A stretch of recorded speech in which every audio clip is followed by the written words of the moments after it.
तरुण किंवा तरुणी जी कविताटी लिखिची ता पाखे रमाकांत रथंकर पोस्टकार्डटे निश्चय थी तेणु महानायकंकर वियोग ना कौन सी महानायक केवे मरती ना कौन सी महाकविंकर केवे मृत्यु हुए ना।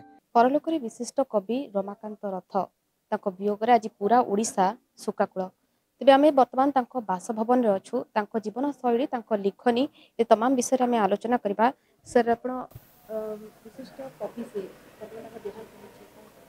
देखो केवल विशिष्ट कवि बोलिक रमाकांत रथ कही हब ना ओडिया कवितार से होचंती गोटे जुग स्रष्टा जुग नायक। ओडिया कवितार जितेबले गोटे नुआ पण दरकार थिला सेतेबेले रमाकांत रथंकर केते दिनर कविता संकलन प्रकाश पाइला एवं से कविता संकलन सेतेबेले सारा ओडिशा रे गोटे प्रकार हलचल सृष्टि करथिला। सेतेबेले बाघावलोकन बोली गोटे कविता जार चारटा धाड़ी मोर मने पडुची मु देखुची ताकू गैलेरी तृतीय पहाचु व्यायाम रे पेट पोषे तार मने पड़े पिलादिने पढ़ी पाठ आज जे राजेन्द्र आसने काली से फकीर। ओडिया कवितार असंख्य कोटेबल कोट आमे तांको कवितारू पाइछु।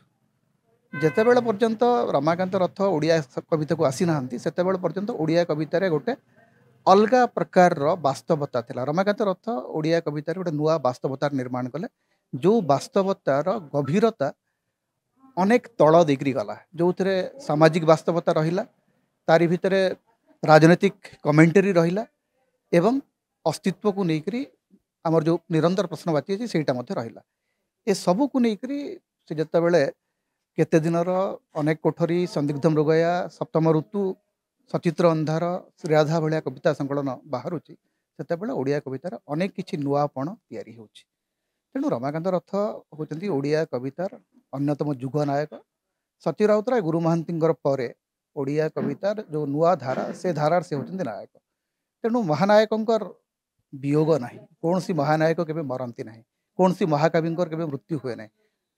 ट्रू सेन्स रे जदि आपण देखिबे रमाकांत रथ होचंती महाकवि।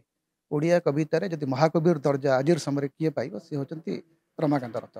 तेणु से महाकविंकर मरण ना महाकविंकर मरण नाही किंतु जदि व्यक्तिगत हिसाब रे देखिबे आपण केते जानिचंते व्यक्तिगत लोक हिसाब रे जने केमती देखो प्रथम कथा हूँ जितेबले आम सब नुआ नुआ कविता लिखिलु 90 दशक रे सेतेबेले रमाकांत रथ आम होचंती गोटे प्रकार भगवान। 1998 मसीह जितेबले मोर प्रथम कविता बही बाहरुची एवं ताकू उन्मोचन करने को रमाकांत रथ हाँ करुँच सोनपुर आसवाई सेटा हूँ मो जीवन गोटे बहुत बड़ उपलब्धि। 1998 से सोनपुर आसुँच मोर बही उन्मोचन करने को माने सेतेबेले गोटे 22-24 वर्षर गोटे युव कविर बही उन्मोचन करने को रमाकांत रथ आसबे सेतेबेले से केंद्र साहित्य एकाडेमी सभापति एवं सेतेबेले से मत जो प्रथम देखा कहते मुझे तुम कविता पढ़ी से मो सब बड़ प्रमाण पत्र। तेणु व्यक्तिगत भाव में एड़े बड़ कवि एत बड़ प्रशासक किंतु व्यक्तिगत भाव में भितर गोटे सान पिला सब बेले माने सब कहे गोटे परम वैष्णव एवं परम बालक तांको भितर से माने गोटे गोटे सान पिलार गोटे आग्रह को लेकर पृथ्वी को देखा जगत को देखा जीवन को देखा और से कवितार गोटे अद्भुत सरलता गोटे अद्भुत निरीहपण सब झलसुए। माने अनेक समय कह जाए जिते से प्रशासक थे प्रशासक भाव में बेस कठोर बोली कहते किंतु से कठोर चेहराटी आमे केबे देखिबार सुजोग पाइनु कारण सब बेले से आम छल छल प्रियतम कवि। युव समाज पई तांको जो कविता केते प्रेरणा देथिला केते प्रभावित करथिला युव समाज। रमाकांत रथ होचंती सी कवि जहां सहित ओडिया कवितार सबु युवक युवती माने अति व्यक्तिगत स्तर में परिचित थे। सबुठु सान पिला पाखक से चिठी खंड निश्चय लिखिथे जे कौटी माने माने मो जीवन प्रथम उपलब्धि हूँ 94 मसीह प्रथम चिठी रमाकांत रथंकर पाइबा जे एमती कवितार झाड़ीटे जब लिखि था निजक कृतार्थ मणि था आम सब माने कहूँ सर आप तो यहाँ समस्त को कहते से कहते अरे समस्त को कहनी बेले बेले झील मान अधिक कहे भितर गोटे माने sense of humour was so good so great.